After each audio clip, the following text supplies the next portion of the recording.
여러분 안녕하십니까? 여수 MBC 뉴스데스크입니다.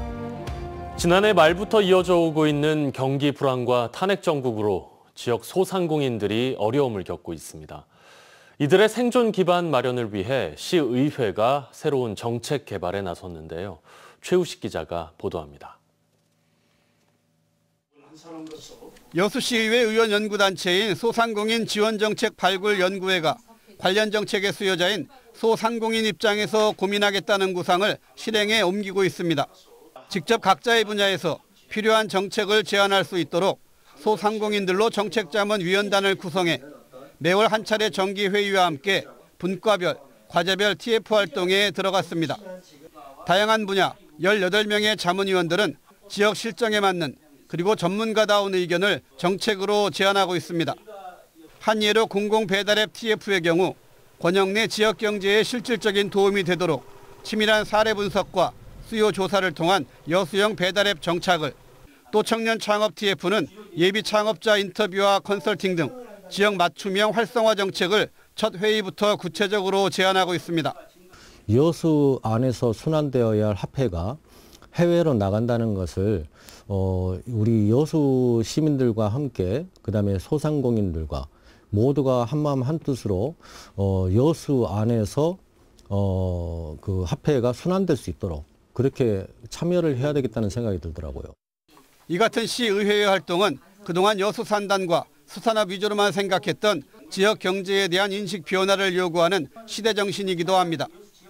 2023년 통계상 여수의 소상공인은 3만 600개 업체, 종사자 수 4만 7,553명으로 전체 인구의 18%에 이릅니다. 특히 최근 비상계엄과 탄핵 정국을 거치면서 지역 소상공인의 역할과 중요성은 지역 경제를 지탱하는 핵심 주체로서 다시금 강조되고 있습니다. 언제까지 소상공인이 단순히 생계 유지만 하는 사람으로 치부할 것이냐. 그게 아니라 여수 경제의 주체가 돼야 된다라는 생각을 하게 된 거죠. 그래서 이 소상공인을 성장 가능성이나 미래 가능성에 있는 걸로 투자로 인식할 수 있는. 여수시의회는 이번 연구활동을 통해 도출된 의견을 시 정부 정책에 반영되도록 노력하고 이번에 구성된 정책자문위원단도 시정부가 지속적으로 운영하도록 적극 제안한다는 계획입니다. MBC 뉴스 최우식입니다. 여수 순천 11구 사건 진상규명 및 희생자 명예회복 실무위원회가 희생자 유족 417건에 대한 심사를 완료했습니다. 실무위원회는 오늘 제13차 위원회를 열고 심사를 통과한 417건에 대해 개인별 의견서를 작성해 중앙위원회에 심의 의결을 요청하기로 했습니다. 이로써 실무위원회는 전체 신고 건수 가운데 74%인 5,492건에 대한 심사를 마쳤습니다. 6.3 대선을 앞두고 후보와 정당만큼이나 자치단체 행보도 분주합니다. 지역의 수건을 국정과제에 반영할 수 있는 둘도 없는 기회이기 때문인데요. 그런데 실현 가능한 공약을 발굴하고 제시해야 할 주체는 후보라는 점에서 지자체가 떠먹여주는 식의 공약 제안을 경계해야 한다는 목소리도 나옵니다. 주현정 기자입니다. 역대 대통령들은 지역 혁신 전략을 제시하며 호남 민심을 얻었습니다. 뚜렷한 산업 기반이 부족했던 광주에 새로운 활력을 불어넣어줬던 문화수도가 그랬고, 충청권에는 행정수도, 부산은 해양수도, 광주는 문화수도. 전력 핵심 인재를 키워내는 에너지공대, 인공지능 중심 도시에 이르기까지 모두 대통령 공약을 거쳐 국정과제에까지 담기며 성장한 지역 대표 전략 지식산업들입니다. 광주에서 양성된 청년 인공지능 인재들이 세계시장에 도전하여 광주를 세계적인 인공지능 창업 도시로 발전시킬 것입니다. 복합 쇼핑몰 유치붐 역시 대선 바람을 타고 풀어낸 지역 수건 사업 중 하나였습니다. 2달도 채 남지 않은 6.3 대선 전국에서 광주시와 전라남도가 수건 사업을 총망라한 대선 공약을 내놓은 이유도 여기에 있습니다. 광주는 인공지능 데이터 거래 도시를, 전남은 국립의과대학 설립을 차기 정부 최우선 국정과제에 반영시킨다는 계획입니다. 대통령직 인수위원회 없이 곧바로 국정 운영에 돌입해야 하는 새 정부를 대신해 지자체가 공약 도우미를 자처하고 나선 건데 공약 채택을 읍소하는 자세를 우려하는 목소리도 나옵니다. 대선 후보자와 정당이 지역 발전에 대해 고민하고 직접 실현할 공약을 발굴하도록 적극 요구해야 한다는 겁니다. 지역도 정부와 어떤 파트너십을 발휘를 해야 되잖아요. 대선 후보들이나 각 당이 공약을 발굴을 해야 되는데 지역에서 공약 과제를 선정을 해서 이렇게 하다 보면 쉽게 표현하면 이 공약을 갖다가 이렇게 좀 해줍시다 하고 요청하는 정도. 문화수도, 인공지능, 에너지, 그 다음을 이어갈 광주의 전략이 필요한 시점. 지역에 메가 프로젝트를 제시하고 실현 가능한 방안을 찾는 것은 대통령 후보의 본분임을 잊지 않아야겠습니다. MBC 뉴스 주현정입니다. 최근 건조한 날씨가 계속돼 산불 위험도 컸는데요. 특히 불에 취약한 목조문화재는 전소될 위험이 아주 높습니다. 전남 목조문화재 소화설비 현황을 살펴봤더니 대부분 열악한 것으로 나타났습니다. 보도에 김단비 기자입니다. 여수 영취산 중턱에 자리 잡은 사찰 흥국사입니다.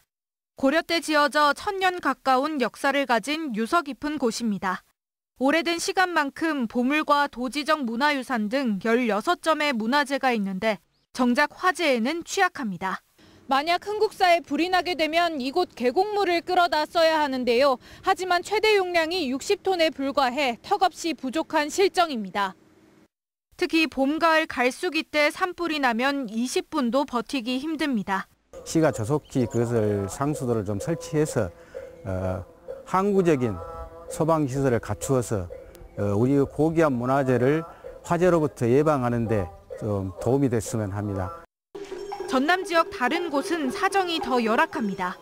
도지적 목조문화재 249곳 가운데 소화설비가 설치된 곳은 전체의 33%, 160여 곳은 소화전 등 불을 초기에 진압할 수 있는 가장 기본적인 방제시설조차 아예 없습니다. 반면 국가지적 문화재는 80% 이상이 소화설비를 갖추고 있습니다. 관리 주체가 지역인 문화재가 화재 위험에 더 노출돼 있는 겁니다. 문화재 보호를 위해 화재 대응 시스템 개선이 필요하다는 목소리가 꾸준히 나오고 있는 이유입니다. 하지만 이런 상황 속에서도 민간이 소유한 목조문화재의 경우 소화설비 설치를 강제할 수 없고 지자체는 수억 원에 달하는 예산을 부담하기 버겁다며 난색을 표합니다. 다른 데서도 해주라 하게 되면 예산은 뚝뚝이처럼 불어나요. 목소리 매칭하면 상당히 부담스러워요. 2020년부터 최근 5년간 국가유산 화재는 24건. 소중한 국가유산이 화재로 피해를 입었는데도 체계적인 대비 없이 올해 또다시 경남과 경북에서 발생한 산불로 각종 문화재가 잿더미로 변했습니다. MBC 뉴스 김담입니다. 여수경찰서 등 도내 22개 경찰서가 오는 6월 10일까지 24시간 선거 수사 상황실을 운영합니다. 오늘 각 경찰관서별로 꾸려진 수사 전담팀은 앞으로 불법 행위에 대한 첩보 수집과 선관위 또 검찰과의 협력 체계를 강화할 계획입니다. 수사팀은 이번 대통령 선거의 공정성을 해칠 수 있는 금품 수수, 허위사실 유포, 공무원의 선거 관여 등 5대 선거 범죄를 지정해 중점 단속할 방침입니다. 노동자 임금을 체불한 소형 사업장이 무더기로 적발됐습니다. 고용노동부 여수지청은 지난달 24일부터 임금 체불 사건이 제기된 전남 동부권 30인 미만 사업장을 확인한 결과 37개 사업장에서 170명의 임금을 체불한 것으로 나타났습니다. 여수지청은 해당 사업주에게 25일 안에 총 체불 임금 5억 원을 지급하도록 했으며 시정되지 않으면 근로기준법 위반 등으로 형사 입건할 방침입니다. 또 고흥과 순천에 있는 상습 임금 체불 사업장 2곳에도 71명의 임금 2억 원을 지급하도록 지시했습니다. 최근 인공지능을 활용한 신종 사기가 많습니다.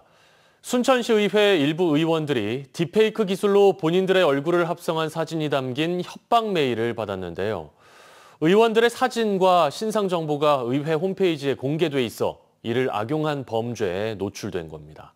유민호 기자입니다. 당신의 음란한 영상을 몰래 녹화했다. 최근 순천시의회 일부 남성 의원이 받은 메일입니다.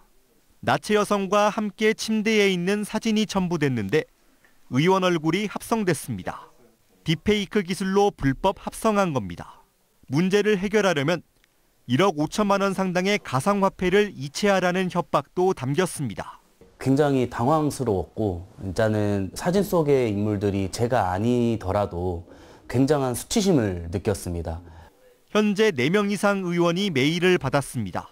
번역기를 쓴 듯한 어눌한 문장, 똑같은 배경사진 속 얼굴만 달랐습니다.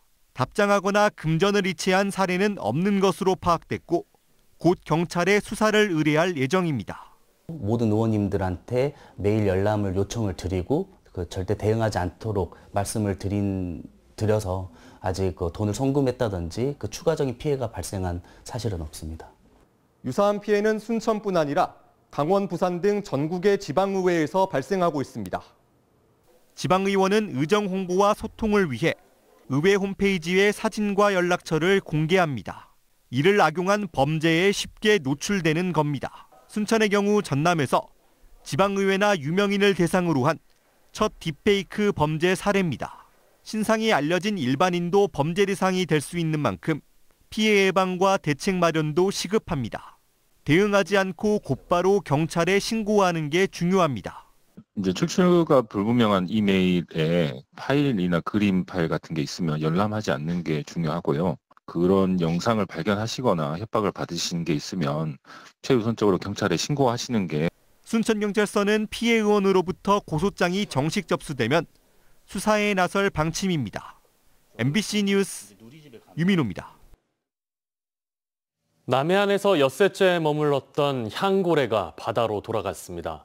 여수해양경찰서에 따르면 오늘 아침 7시 21분쯤 여수시 낙포동 인근 해상에서 향고래가 깊은 바다로 잠수해 먼 바다로 유영하는 것을 최종 확인했습니다.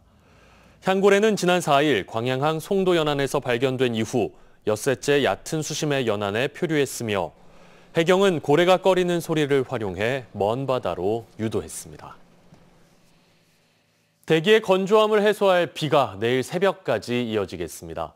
오늘과 내일 전남 남해안의 예상 강수량은 5에서 20mm로 돌풍과 천둥, 번개가 동반되니 안전사고에 유의하시기 바랍니다.